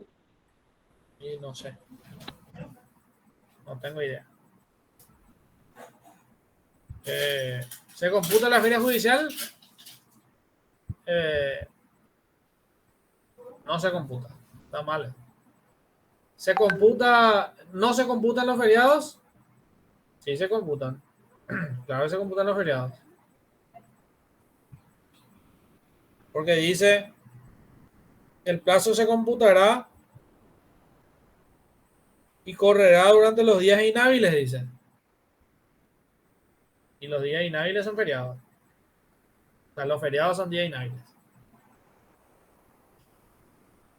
Y dice, se computará el tiempo en que el proceso hubiera estado suspendido, paralizado, y cuando se hubiera remitido.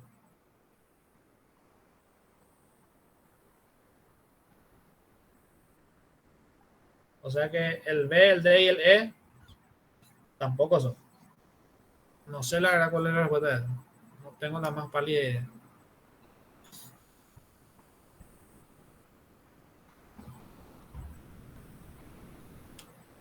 ¿Saben qué? Me da la impresión de que es una pregunta vieja.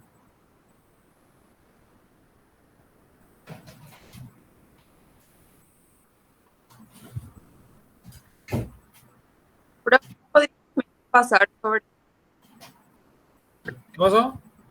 sobre las excepciones en el proceso de conocimiento ordinario y en juicio ejecutivo. Bueno, las excepciones en el juicio ordinario están en el 224, parece, ¿verdad? O 223. 224.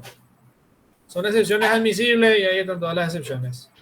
Pero esas excepciones tienen que mirar en el comentado de Casco Pagano, porque ahí está la clasificación de las excepciones. Las excepciones se dividen en excepciones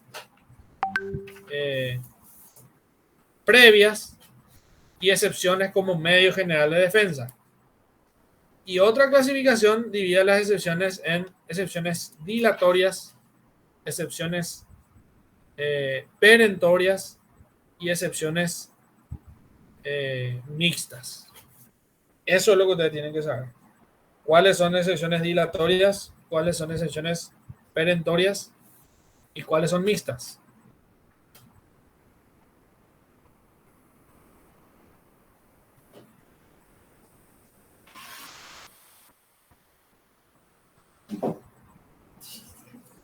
Y la forma de oposición de estas excepciones puede ser como de previo y especial pronunciamiento o como medio general de defensa.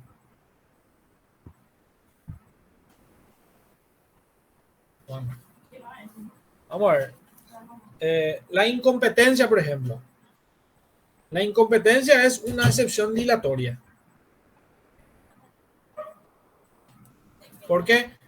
Porque lo único que te dice es el juez no es competente. Entonces, pero eso no quiere decir que el juez se declara incompetente, se remite al juez competente o se inicia nuevamente la demanda ante el juez competente y ya está. Es una excepción dilatoria, no ganas el juicio por eso. Se va a ir, nomás te va a demandar ante el juez que sí es competente. Sin embargo, la falta de acción es una excepción perentoria. ¿Por qué? Y porque si no hay acción, va a ganar el juicio. ¿Verdad? Si no hay acción, va a ganar el juicio. Fácil. Juicio ganado.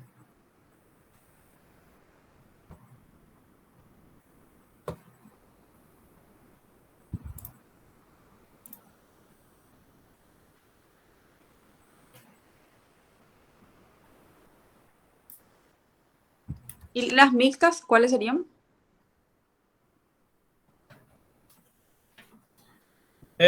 Son las que se oponen, dice, como previa y se deciden como tales. Por ejemplo, la cosa juzgada y la transacción.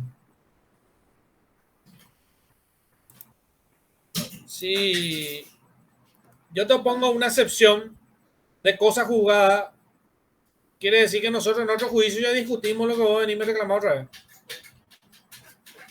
Entonces es una excepción mixta. Porque se opone como de previa, pero si se resuelve de que hay cosas juzgadas, entonces se rechaza como una perentoria. Lo mismo la transacción.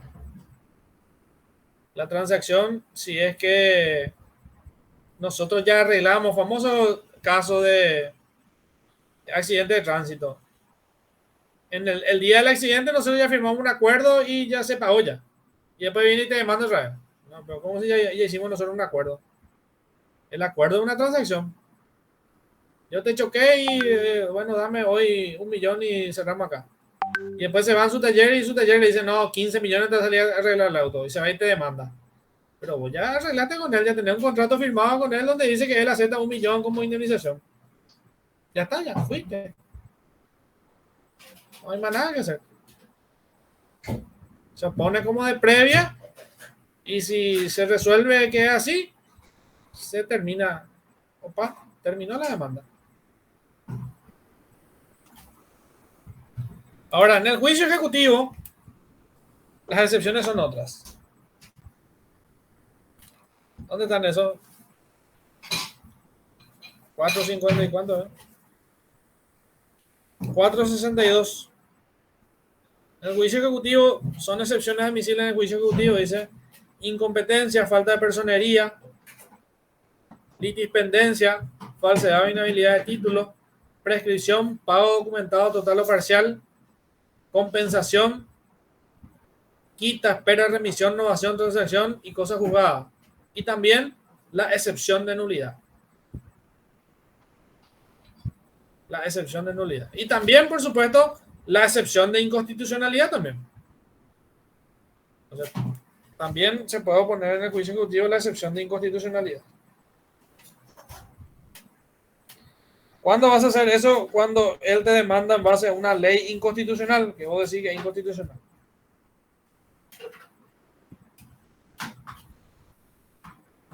Vos decís que es inconstitucional. De ahí a que sea, eso ya es otra cuestión. Bueno. Pueden leer el 463. Sí. Antes de pasar, perdón. ¿Puedo explicar un poquito la litispendencia? La litispendencia quiere decir que hay otro juicio igual que este, ¿verdad?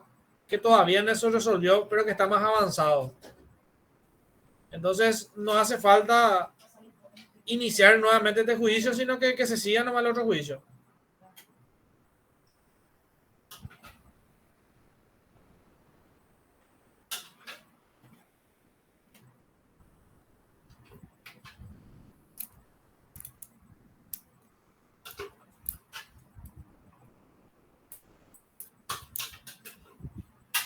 ¿Entiendes? Sí, profe, gracias.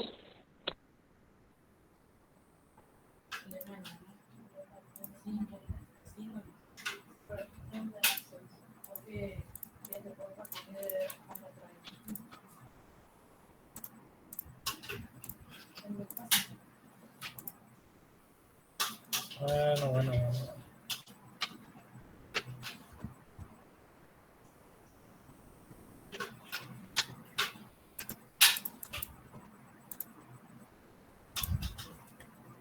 ¿Alguna otra pregunta?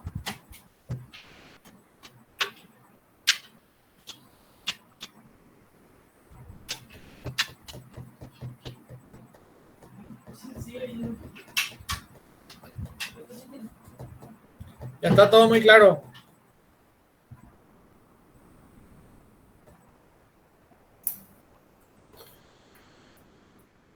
Profe, Sí, ¿podemos hablar un poco de las sucesiones? en las sucesiones. Sí, Sí. la sucesión es un juicio voluntario que se tiene que iniciar hoy en día ante dos clases de jueces, o ante el juez de paz o ante el juez de primera instancia. ¿Verdad? ¿De qué depende eso? Depende del valor de los bienes que conforman el acervo hereditario. ¿Cómo nosotros vamos a ver cuánto valen los bienes del acervo hereditario? Y bueno, en el caso de que sean inmuebles, tenemos que agregar el certificado expedido por el Servicio Nacional de Catastro que te da el valor fiscal. En el caso de los inmuebles, pueden ser urbanos o rurales. De acuerdo a si son urbanos o rurales, también la ley dice cuál se vaya al juzgado de paz y cuál se vaya a primera instancia. Y también de acuerdo a la extensión, ¿verdad?, de los inmuebles rurales. De acuerdo al número de hectáreas que tiene, se va a ir a juzgado de primera instancia o a juzgado de paz. Entonces, en cualquier caso, el juicio puede ir al juzgado de paz o al juzgado de primera instancia, depende del caso. Dependiendo del caso, el juicio se puede ir al juzgado de paz o al juzgado de primera instancia. No hay problema con eso. Ahora, cuando se inicia el juicio sucesorio, hay dos clases de juicio sucesorio. El juicio sucesorio intestado, que es cuando no hay un testamento válido, ¿verdad? O el juicio testamentario, ¿verdad?, donde hay un testamento válido. En ambos casos, lo primero que se hace es se dicta una providencia donde se ordena la publicación de los edictos. Ordena la publicación de los edictos y se le cita por 60 días a los acreedores para que vengan a reclamar sus derechos. ¿Verdad? También hay que, cuando uno inicia el juicio sucesorio, tiene que citarle a todos los posibles herederos. Y tiene que decir, son herederos, son posibles herederos también, fulano, fulano, fulano, fulano, y poner sus domicilios. Esa es la parte que normalmente los abogados le radean, ¿verdad? Y dicen, no, yo soy abogado de un heredero y yo digo, yo soy el único heredero, ¿verdad? Pero tenía 8 hermanos más. Pero 8 hermanos más tenía y no, no, no dicen ahí, ¿verdad? Pero hay que denunciarle a los herederos. Un momentito.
¿Qué me había quedado? En la sucesión, ¿hasta dónde me quedé? Sobre los acreedores, profe. Se publica en el diario y se da 60 días para que los que tengan derecho contra la sucesión se presenten. Se pueden presentar acreedores, se pueden presentar otros herederos. Y después de eso se le corre vista al agente fiscal de todos los que se presentaron, de todos los documentos presentados, ¿verdad? Y el agente fiscal emite su dictamen y posterior a eso sale la sentencia declaratoria de herederos, que es la sentencia que dice son herederos de fulano tal,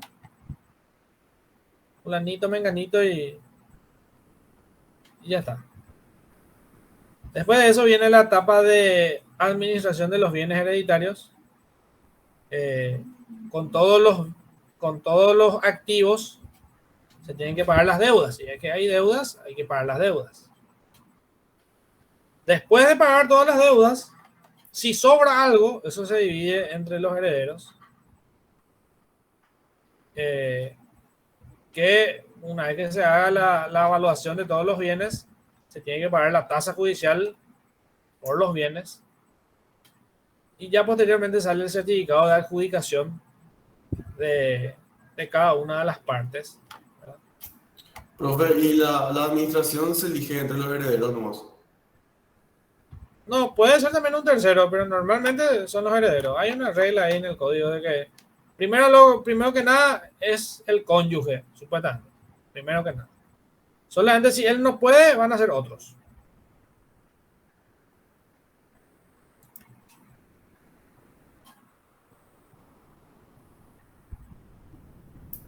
Y si no se llega a un acuerdo, elige el juez. Sí, tiene que elegir el juez.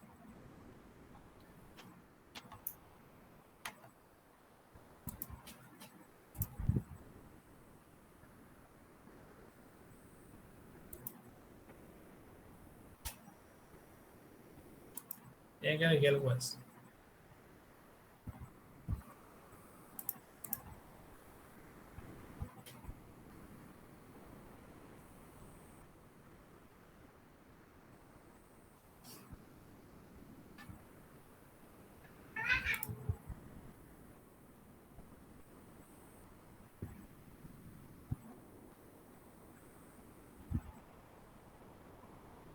Profe,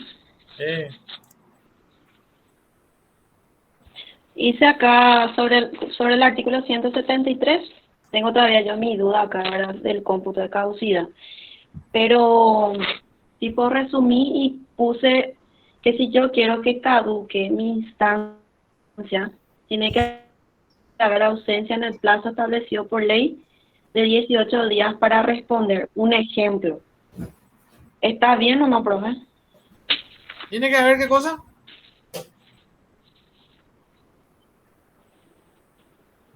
Ausencia en el plazo. O sea, que si yo no me presento durante 18 días, ponerle, ¿verdad?, un ejemplo. Ahí caduca, por ejemplo. No, no es así.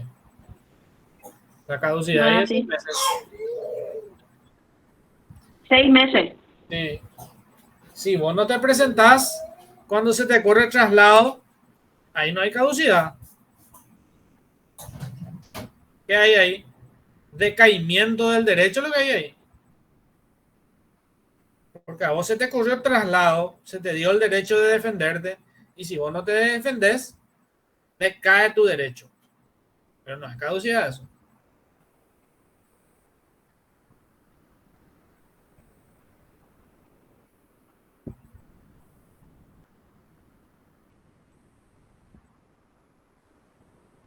La caducidad es la inactividad del proceso por más de 6 meses por culpa de las partes o del juez.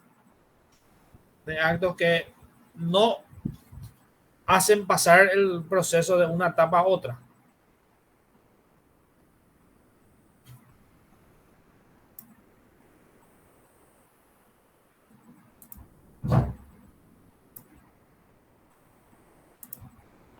Tengo nomás todavía mi duda, profe, con respecto a ese ejercicio que te leí sobre la caducidad. Sí, la verdad que yo no sé cuál es la respuesta de eso. Me parece que está mal planteado.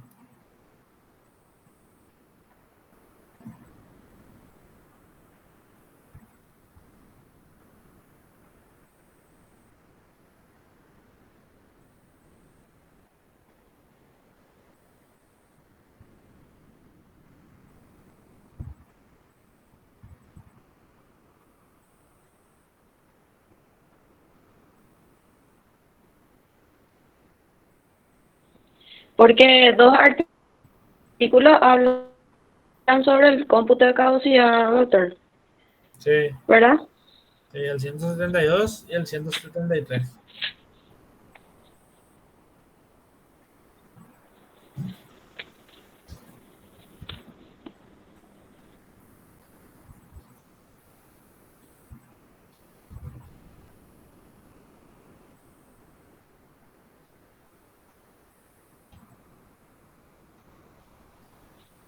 Porque en caso de que haya caducidad, entonces tendrían que ser, o sea, todas las opciones, ¿verdad? Sí, es que están mal planteadas. Y sí, a mí que hay tres respuestas correctas por ahí. Sí, 3 por ahí. Ujú.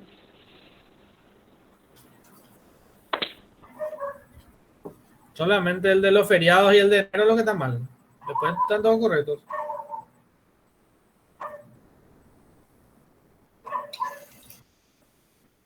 Profe, ¿y puede hablar un poco también de los recursos? Sí. Eh, los recursos son medios de impugnación de las resoluciones judiciales. Y hay varios recursos. Primero está el recurso de aclaratoria, ¿verdad? Que solamente se puede dar para corregir error material, aclarar una expresión oscura sin alterar lo sustancial de la decisión y suplir cualquier omisión en que hubiera incurrido sobre alguna de las pretensiones deducidas y discutidas en litigio, pero que en ningún caso altera lo sustancial.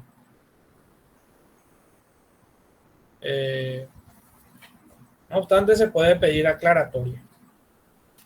Reposición es un recurso por el cual se puede solicitar que el juez, por contrario imperio, revoque su resolución, eh, siempre y cuando sea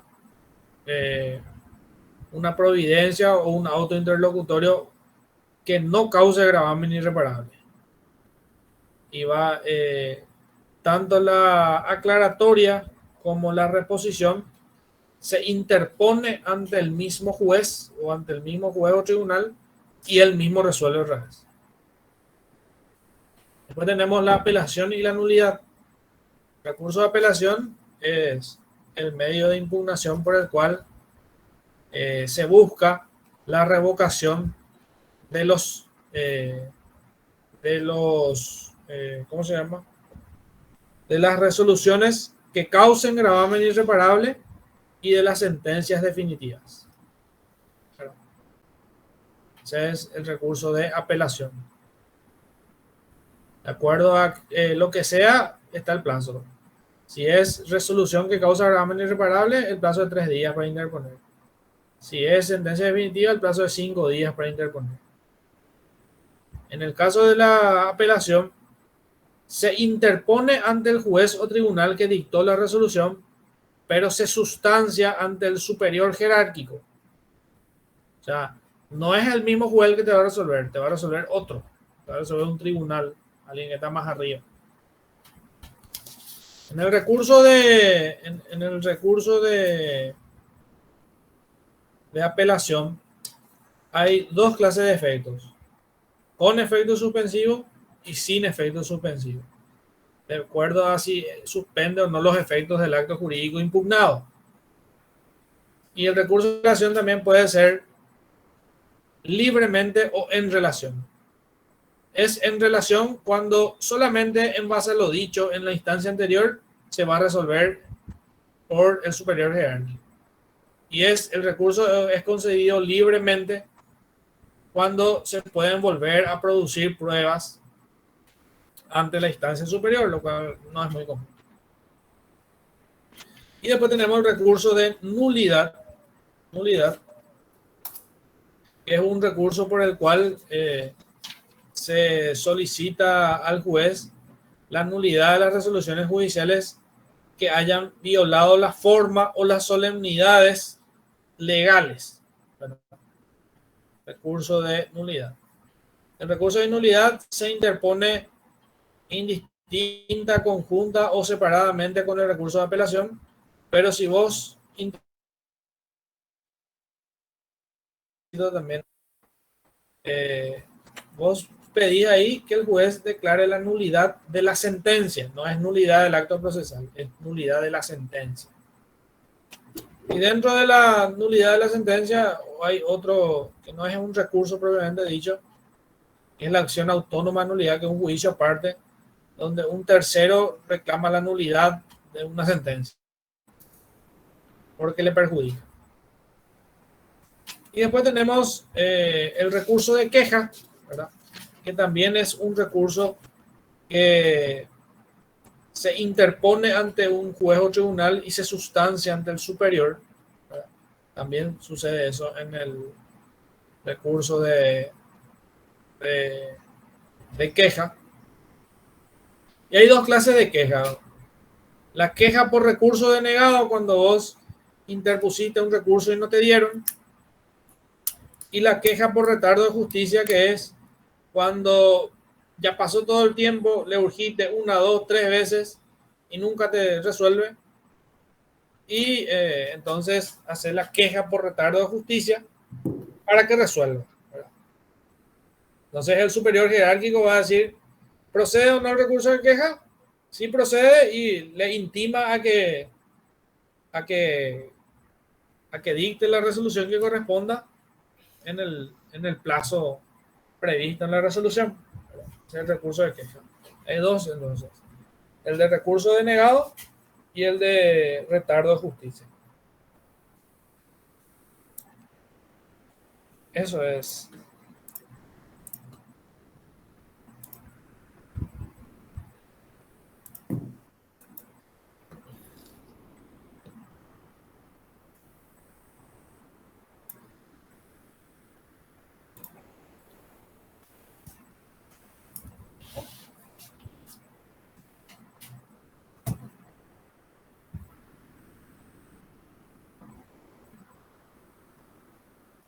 Bueno, señores, yo creo que con eso ya está.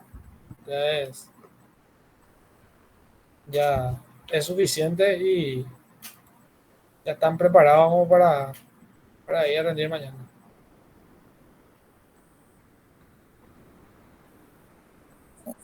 Muchísimas gracias, profe, por aguantarnos una vez más. Esperemos que esta vez ya pasemos y que sea la última. Ah, no, tenemos contrato todavía, profe, contigo. Ya, parecía lo ya que ya me iba a librar de ustedes. Pero, profe, ¿puedo hacerte una última consulta que están preguntando ahí en el grupo? Lo de constituir, se constituye el domicilio procesal y se denuncia el real, ¿verdad? Sí, así es. Perfecto, esa duda únicamente. Gracias. Muchas gracias por la clase de hoy, profe. Gracias, profe, por la clase. Dale, cama así. Gracias, profe. Dale, profe, vamos a estar hablando, te voy a seguir molestando y no te voy a marchar del departamento, tranquilo. Bueno, no me echen. Cama así. Dale, profe.